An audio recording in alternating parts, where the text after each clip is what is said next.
Assalomu alaykum hurmatli obunachilar.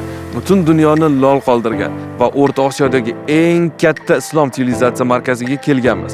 Bu yerda Imperial Granit kompaniyasining nima aloqasi bor deb o'ylayotgan bo'lsangiz, bu binoni barpo bo'lishida toshlarning o'rni juda ham muhim. Shunday ekan, bu binoimizni tashqi va ichki qismlarida aynan Imperial Granit zavodimizda ishlab chiqarilgan maftunkor toshlar ishlatilgan. В архитектурном оформлении этого комплекса есть 4 главных входа.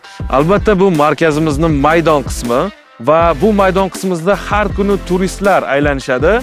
Aynan shu markazimizda Imperial Granit zavodimizda ishlab chiqarilgan granitlar bilan chiroylilashtirib berganmiz. Ya'ni Qo'shrobod granitimiz va Pashshot granitlarimiz ishlatilgan.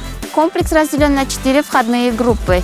Они названы в честь регионов Самарканд, Хорезм, Каканд и Бухара. В преддверии каждого входа использованы высококачественные граниты, такие как Baltic Green, Азуль-Баха и О-Бразил. Основным входом комплекса является Самарканд, известная как портал Улугбека. Гости высокого уровня торжественно проходят через главный вход.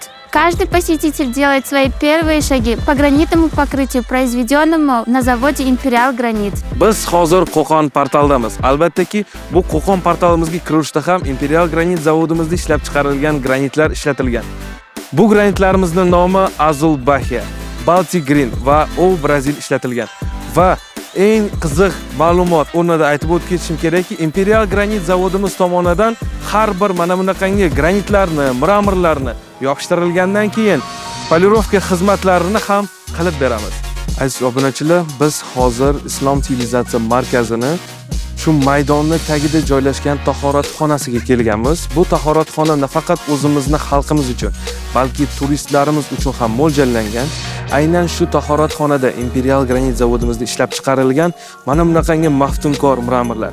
Bu Krema Aleksandra, ya'ni qaymoq rangdagi mramorimiz. Bunaqangi tahoratxonalarni faqatgina chet ellarda ko'rganmiz. Saudiya Arabiston, Birlashgan Arab Amirliklarida va eng asosiysi O'rta Osiyodagi yagona bo'lgan Islom sivilizatsiya markazida joylashgan mana bunaqangi tahoratxonani zinapoyalarini ham aynan Imperial Granit zavodida ishlab chiqarilgan toshlardan.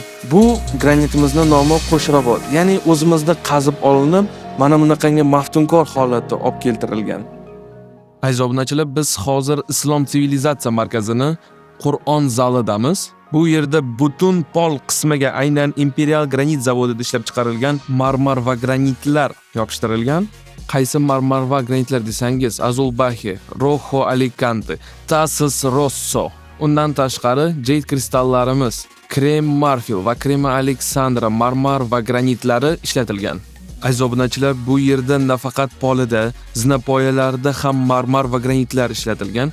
Ya'ni Krema Aleksandra va Azul-Baha graniti ishlatilgan va bu kombinatsiya eng maftunkor kombinatsiyalardan biri hisoblanadi. Va biz eng muhim bo'lgan ustunlarga, ya'ni Rosso Portugal mramorlarimizni ko'rishga ketdik. Bu ustunlarni Imperial Granit zavodi tomonidan ishlab chiqarilib va o'rnatib berilgan. Bu marmarimizning nomi Rosso Portugal bo'ladi. O'zingiz ko'rib bir baho bering. Har bir naqshiga juda ham bir maftunkor qilib o'rnatib berilgan.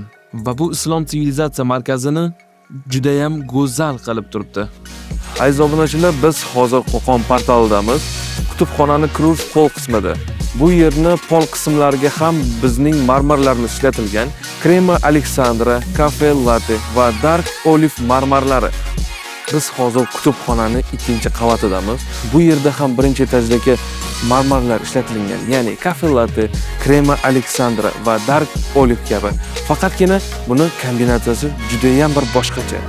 Hurmatli obunachilar, biz hozir Islom sivilizatsiya markazining podvol qismidamiz. Bu yerda ham bizning zavodimizda ishlab chiqarilgan marmarlar ishlatilgan. Ya'ni Cafe Latte, Krema Aleksandra va Dark Olive marmarlarimiz o'zingiz ko'rib bir baho bering.